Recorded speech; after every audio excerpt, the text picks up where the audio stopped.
So I'm actually going to walk this beautiful beach in St. Pete and channel some messages, whatever comes up.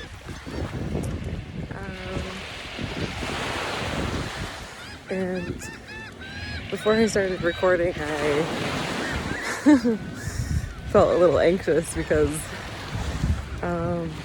I'm alone. I'm walking the beach. I'm holding a phone in front of my face.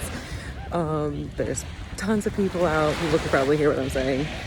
And I think that actually really ties into the message pretty well, because what I'm feeling today is that a lot of work needs to be done on ourselves around judgment. Specifically holding ourselves back from expressing ourselves, whether that be how we dress, our gender identity, how we act, what we say,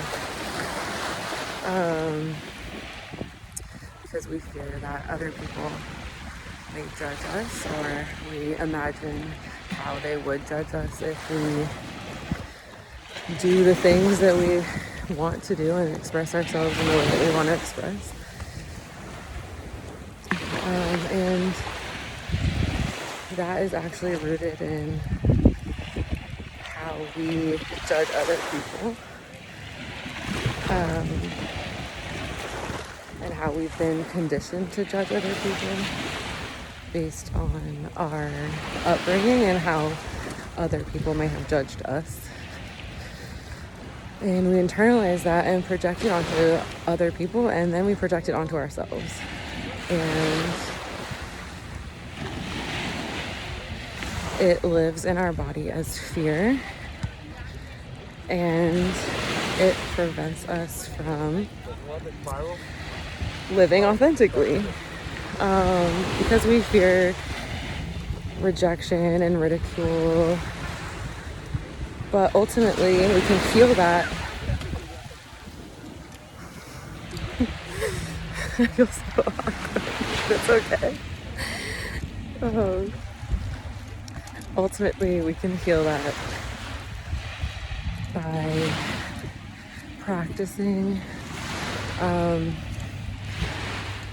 openness and empathy towards other people first. And understanding that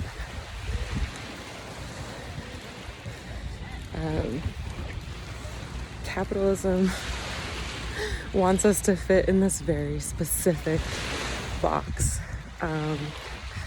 that no one actually fits in. It's like literally impossible to fit all the criteria of the ideal person, whether that be the ideal man or the ideal woman. And just the fact that those are the only two options is proof that it's unattainable. And so we need to understand that in order for people to be their authentic selves, naturally it's gonna look and feel strange to us. And so with that, accepting people the way they are and extending love to people who are expressing themselves outside of the norm, outside of the binary, outside of straightness, outside of professionalism or capitalism's idea of professionalism. Because how boring is that? And once you extend that unconditional love and acceptance and understand that people grow and change, and they might look and act one way one day and look and act another way another day, because it's literally how humans are. We transform and adapt, and we have a multitude of different aspects and characteristics and personalities that might be contradictory inside of ourselves. And you know, we're not gonna look or act one way forever. And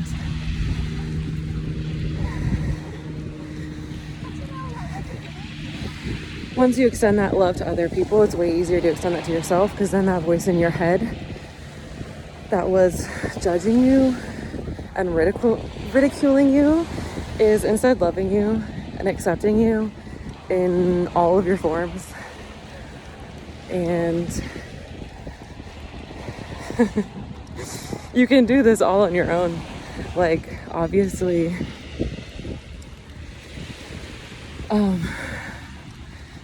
there will be people who express dislike and judgment for you in your real life, in your everyday life. But once you start living in authenticity, while those judgments might hurt in the moment, staying for a couple days, you know, it's just a small casualty. Because living your authentic self is so much more important. And once you do it, other people's judgment of you, it just really doesn't matter. Because you can't go back inside that box.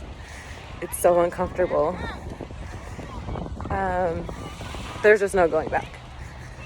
And it's very freeing.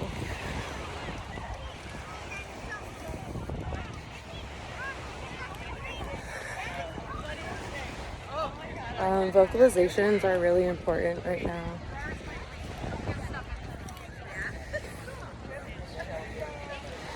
Any space that you have that's private. If you live alone, awesome. If you don't, and you have a car, make weird screeching sounds in your car when you're alone.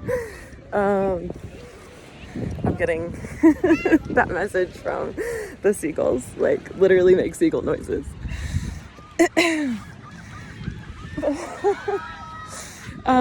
Because it's just a way to like experience the full spectrum of what you're capable of.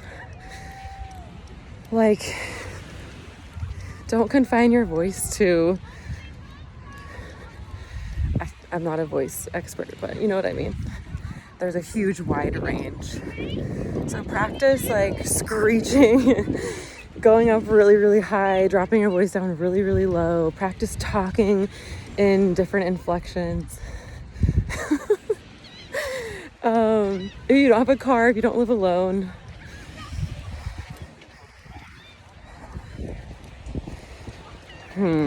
that's a challenge. If you don't have a car and you don't live alone, turn on some music in your room and pick a song where the range is really wide, and sing along.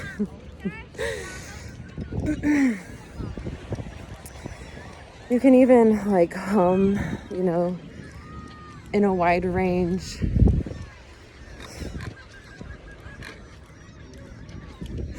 Another good way is to take a nature walk, and listen to the sounds that you're hearing and try to imitate them.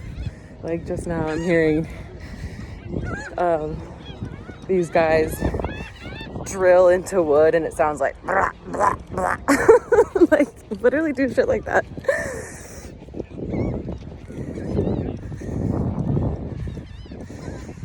Interacting with the earth with our voices is really important right now. Whether that be interpreting and allowing energy to flow from the earth up into our bodies and out of our vocal cords, or translating thoughts into words. So, you know, bringing that energy up through our bodies and out, or bringing energy that's stored in our bodies out. So I guess that would be like imitating nature and then also contributing to the sounds and vibrations.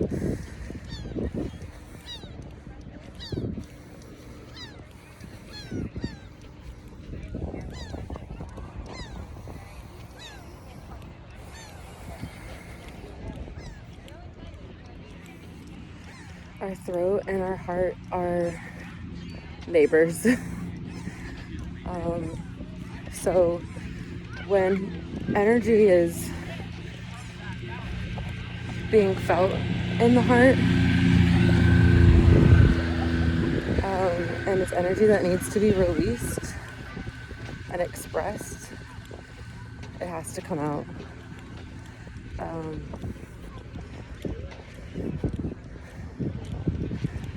And vocalizing it, whether it be like verbally or just with sounds, is the best way to do that. And if we don't, our throat chakra will be constricted and our heart space won't be open because it's storing that energy and it needs to be free of it so that more can flow in.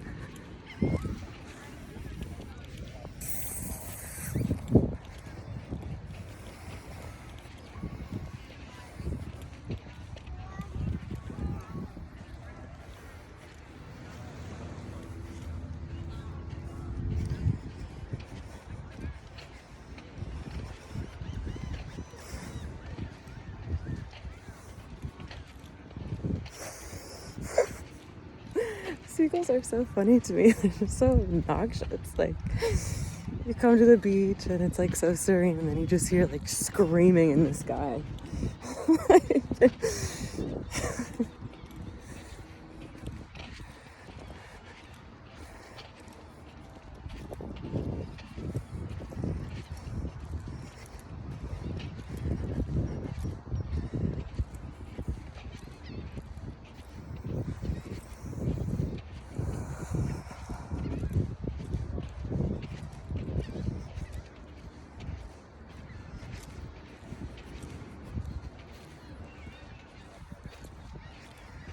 Okay, so I also want to talk about directions.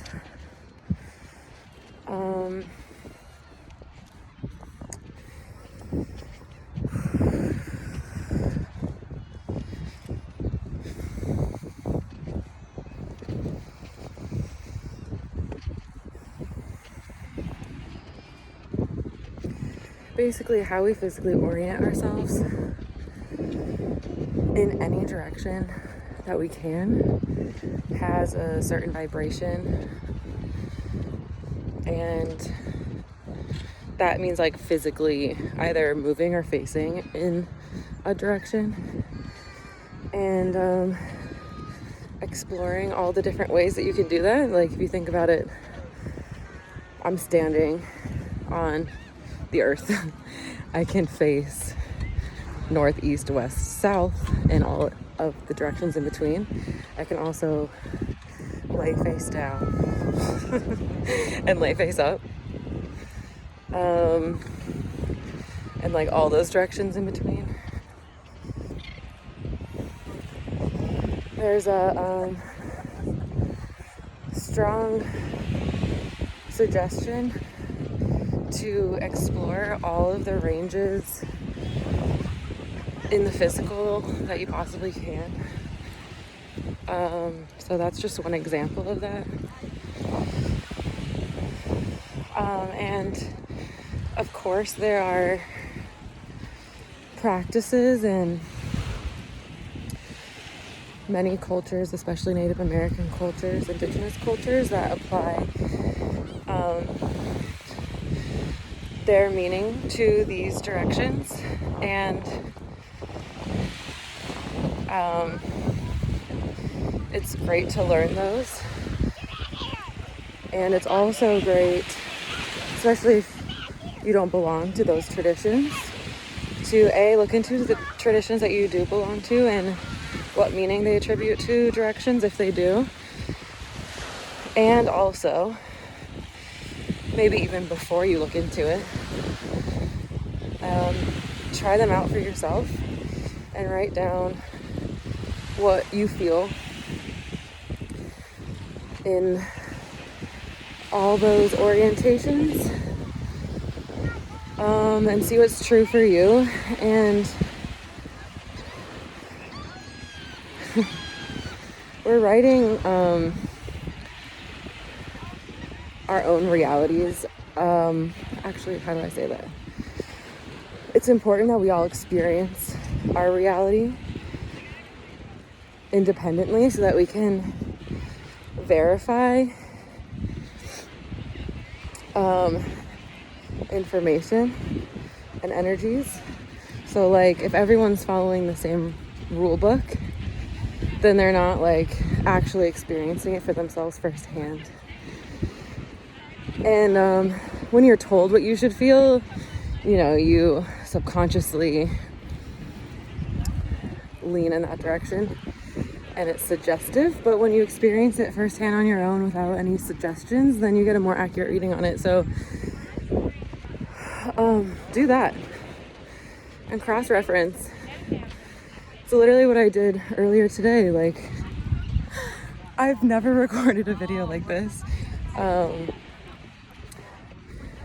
And as I was driving, thoughts and feelings were just pouring out and I was talking out loud and felt like I had so much I needed to say.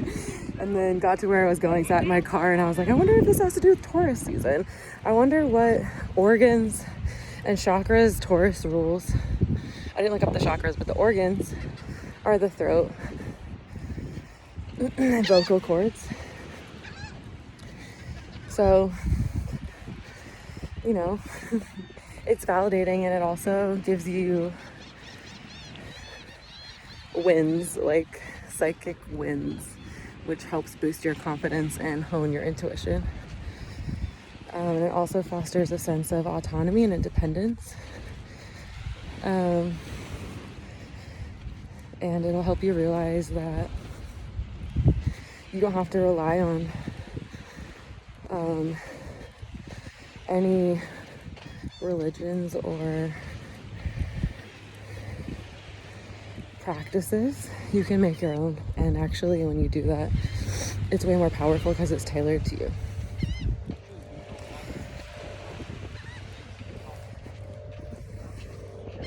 Like, you can customize your own religion, your own practices, and your own relationship with the universe and with the earth.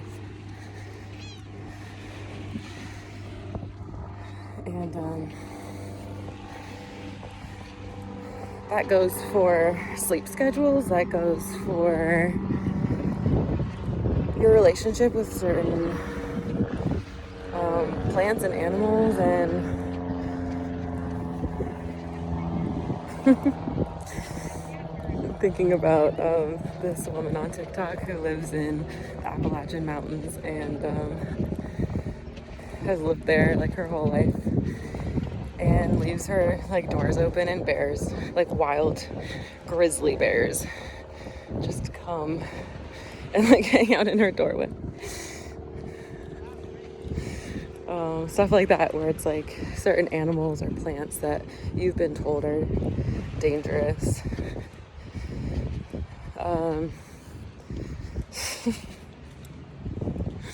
Use discretion, obviously, but those preconceived notions. I'm also thinking of the divers on TikTok who go swim with the sharks, and obviously like they're professionals, but even just having opinions on certain things, certain animals, certain plants, certain schedules, what time you eat your food, like try to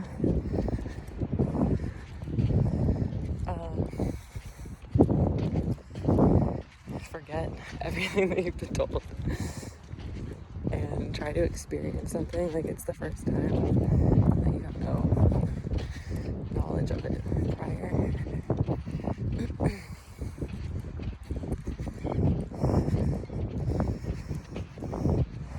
Because the earth needs the right relationship with humans, and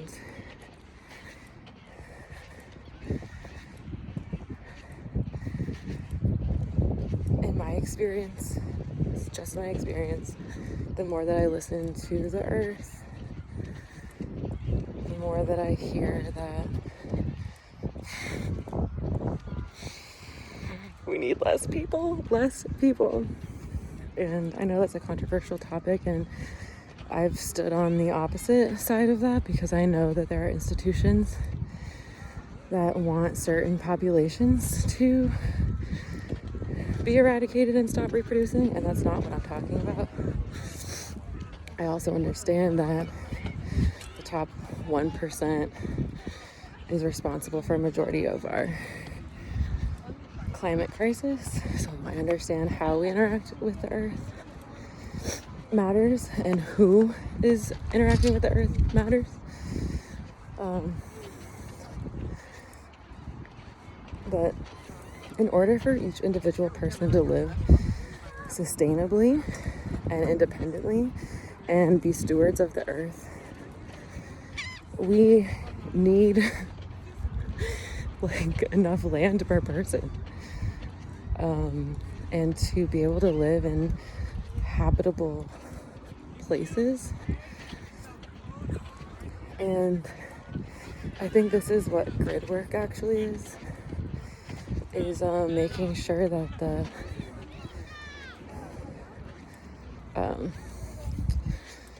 density is spread out. The density of humans is spread out in a way that's sustainable.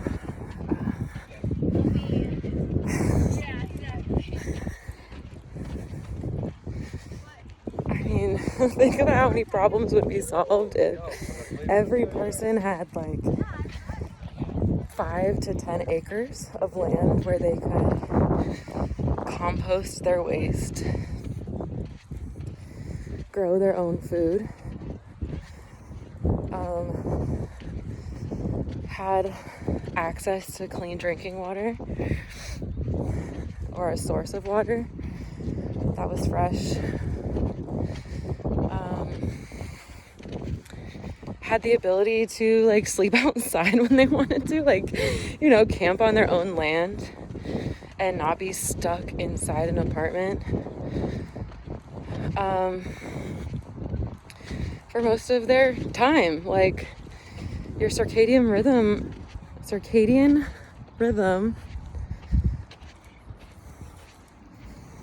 needs that. And we need like a technology to work for us. And I'm not saying electricity is bad.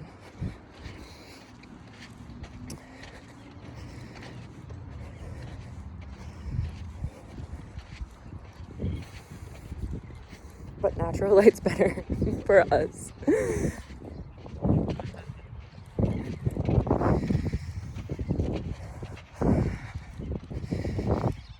Think about all of the frequencies, the healing frequencies that different elements in the earth gives off. Think about soil, dirt, plants, all the animals that live underground, all of the tree roots and the system, the what is it called, mycelium network that lives under the ground, and the healing frequencies that gives off. Think about even just the wind. How the earth circulates energy in the wind. Think about the sun and the healing that comes from the sun. Rain, clouds, all the insects that buzz around. Flowing, running water, moving water. All of the healing energy in the big oceans and lakes and rivers and mountains, and how people who live in cities, and think about huge apartment complexes like these. You're on the 10th floor. You're maybe getting a little sunshine in your window. And then what you're actually getting is frequencies from all of the machines that surround you, the AC units,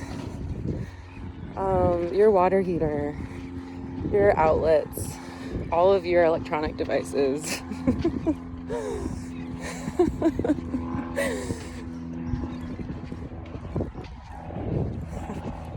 I mean, energetically, just tap into the hypothetical of living in and having access to nature 24/7, and then being cooped up in a box 10 stories high. It's a huge difference.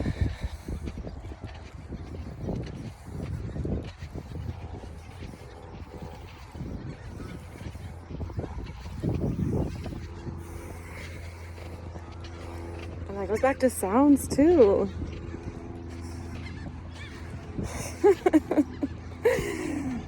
Like the frequencies we can hear, which affect our mood.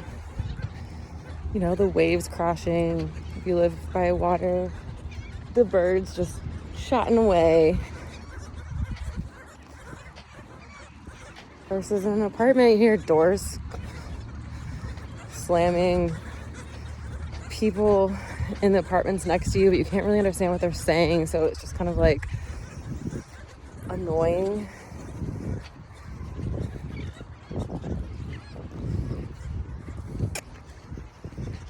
Okay, is there anything else?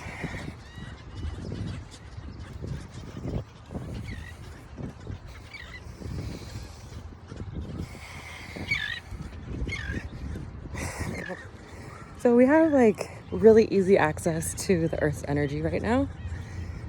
Just setting the intention that you allow the Earth's energy into your body, into your physical and spiritual energetic body, it'll be instant. I don't know if there's, okay, I'm visualizing it as blue energy.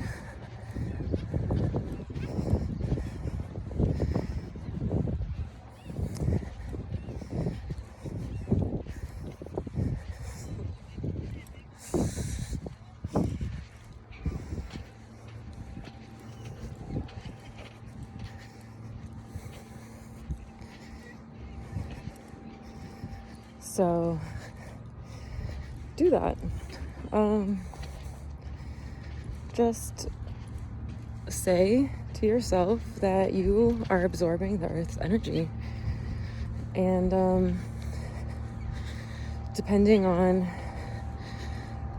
your level of awareness, you'll feel it, or it might take some time. And that's another huge lesson right now, is being still enough to notice those super subtle shifts in energy. Being still enough to notice when you're getting positive and helpful and healing energies from the Earth. I feel like when we talk about sensing and feeling energy, a lot of the times it's focused on the plight of the empath and feeling everyone's negative emotions around you.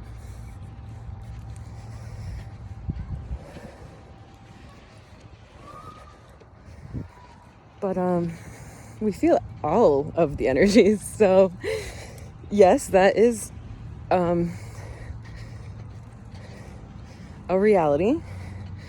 And because that's a reality, it's also true that you're feeling healing and positive energies all the time. From people, from like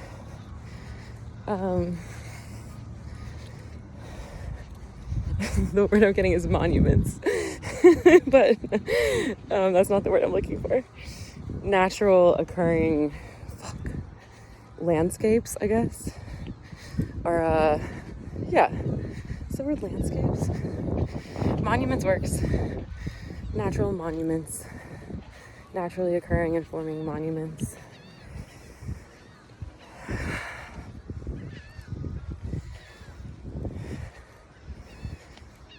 Because the earth has its own cycles, and the earth is receiving a lot of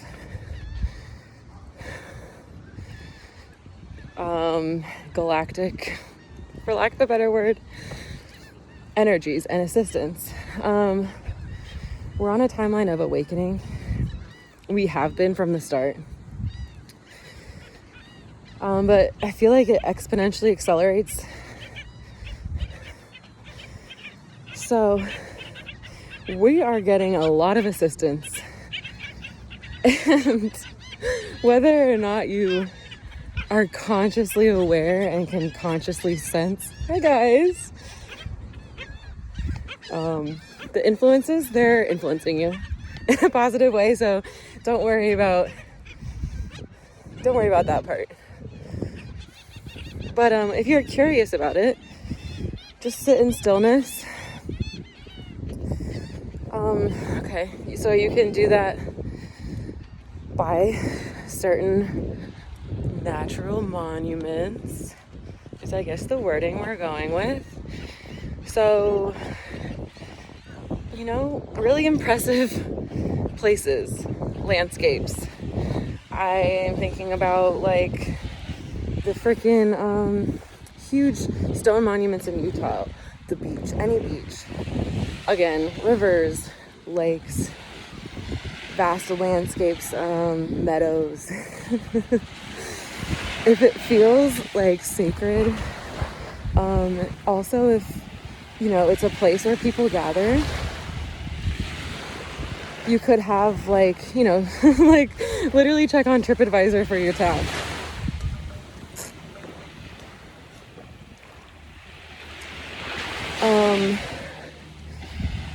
Parks.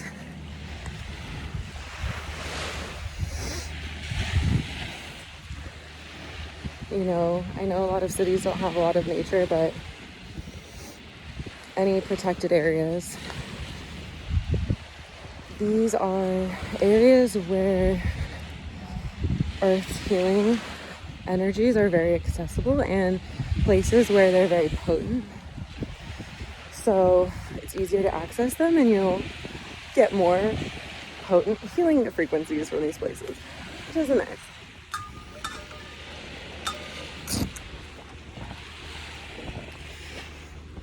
And if you can coincide this with planetary transits, even better. Any planetary activity right now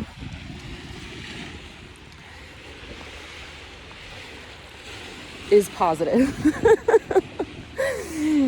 Even if the astrologer you listen to or watch is saying that things, I'm thinking about Mercury retrograde and the eclipses. For some reason, I thrive during eclipse season. I don't know if I just love the chaos, but and this goes back to experiencing things for yourself. Because if you internalize that message that eclipse season is difficult and shit's just gonna be tough and chaotic and nothing's gonna be permanent that you do in eclipse season, do you see how that's limiting you? What if you do awesome in chaos? Or what if it's not chaotic for you at all? When you project that reality, then your actions change in relation to that reality. So, what was I saying? So yeah, any planetary events are good for channeling that energy as well. And if you can coincide it with visiting monuments in nature, excelente.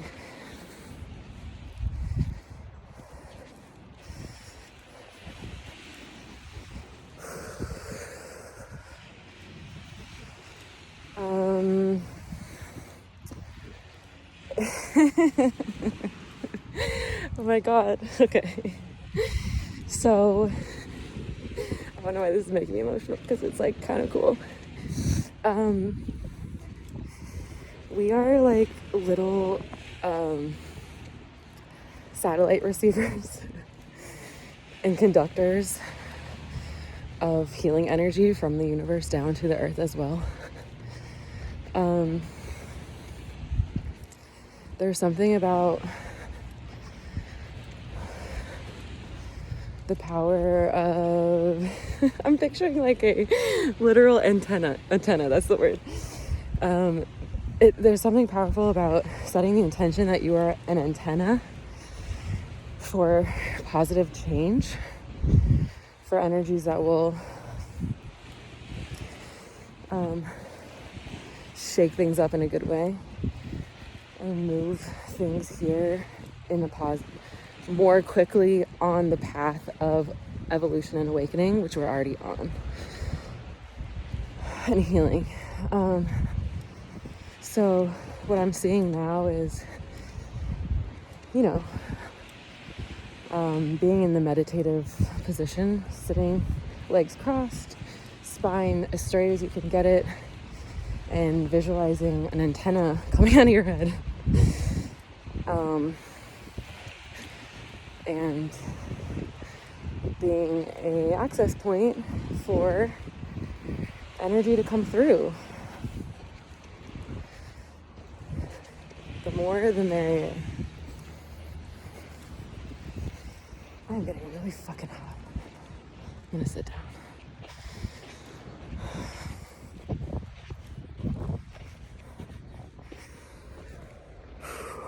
Like overheating. I'm probably getting sunburned too.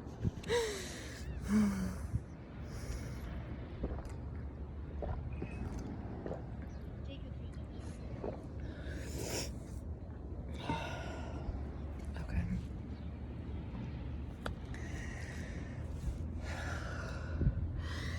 So also making sure that while you're doing this, channeling, that you are super grounded so that you don't short circuit and overheat. Ways you can do that is like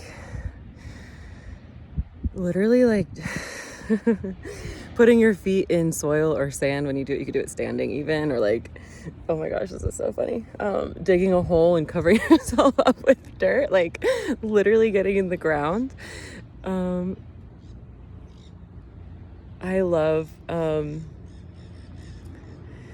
using like literal imagery for energetic stuff because it just makes things click, and the intention is like very clear.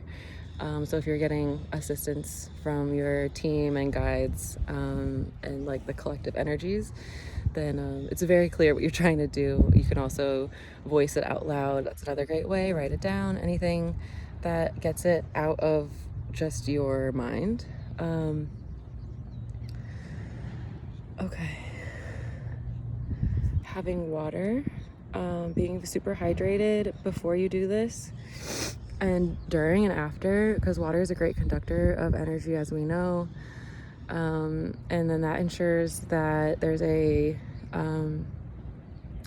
steady and uninterrupted and efficient flow to the earth, and then also you are earth, so to your own body and all of your cells and organs and body and organ systems.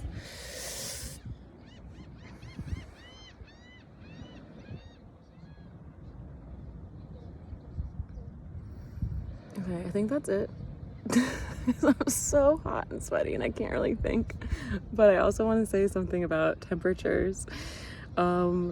Just like the vocalizations and the situating yourself in different orientations and directions, also experiencing different temperatures on a wide spectrum. So if you're used to like only taking hot showers like me and not experiencing like cold temperatures, I live in fucking Florida, it's never cold. giving your body a wide range of temperatures, and then the opposite being true. I mean, it's end of April, so most places are like warming up, but if you're in a really cold climate, you know, take hot showers, get in a sauna, and then if you're in a hot climate, take cold showers. And that sounds disgusting, but I guess, oh God, just the gradual, I hate cold showers, but if you hate cold showers, do like ice baths, cold plunges. I hate being cold, but it's important, I guess. I keep hearing that, so that's something that I need to be better about. Yeah, I mean, if you have a bathtub at home, filling it up with cold water, putting ice in it, I don't know how cold that gets, but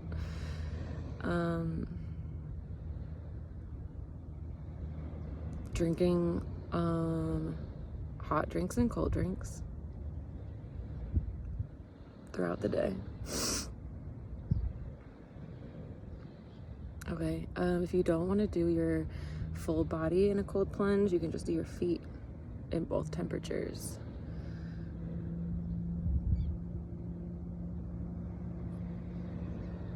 Feet and hands, I guess, but just your feet's fine. Because if you think about reflexology, your whole body is represented in your feet, so, and maybe that's a good starting point. I'm probably so red. All right, is that it?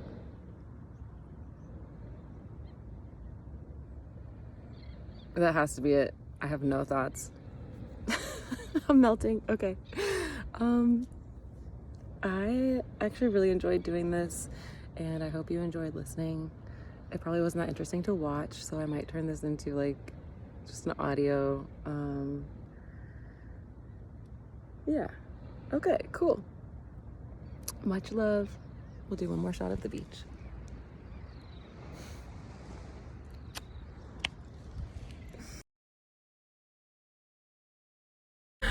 Oh my God.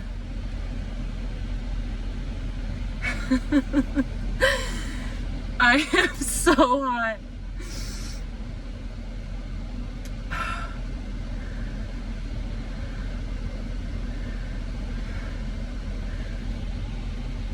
This is what heat exhaustion probably looks like.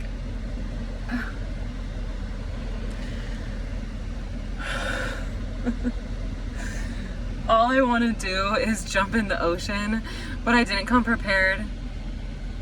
And I'm not wearing any underwear, and I don't have any shorts or a bathing suit in my car, so I can't. Think about all the ways that we're blocked from interacting with our environment.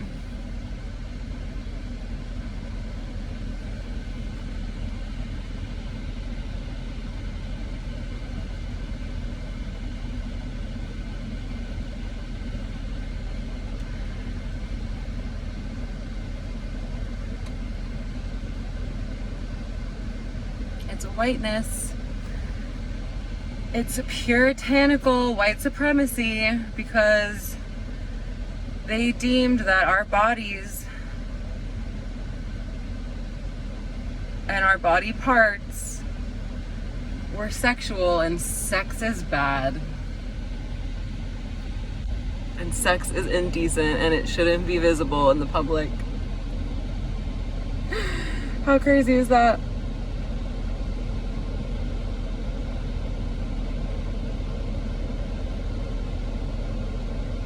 I'm probably in heat exhaustion, but I can't cool off because my coochie meow meow could be out.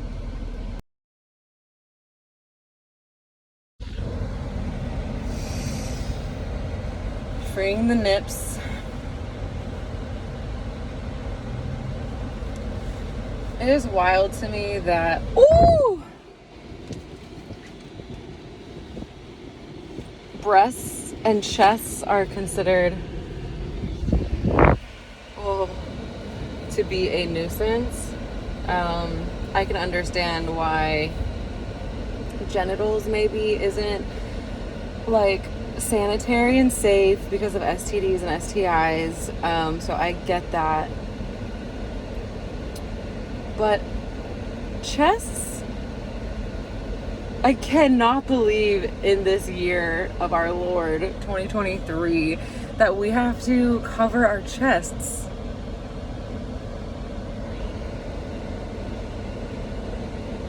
Who are we protecting? The people with chests see them every day.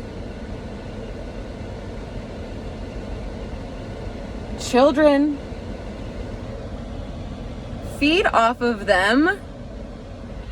They interact with them from the second they're born.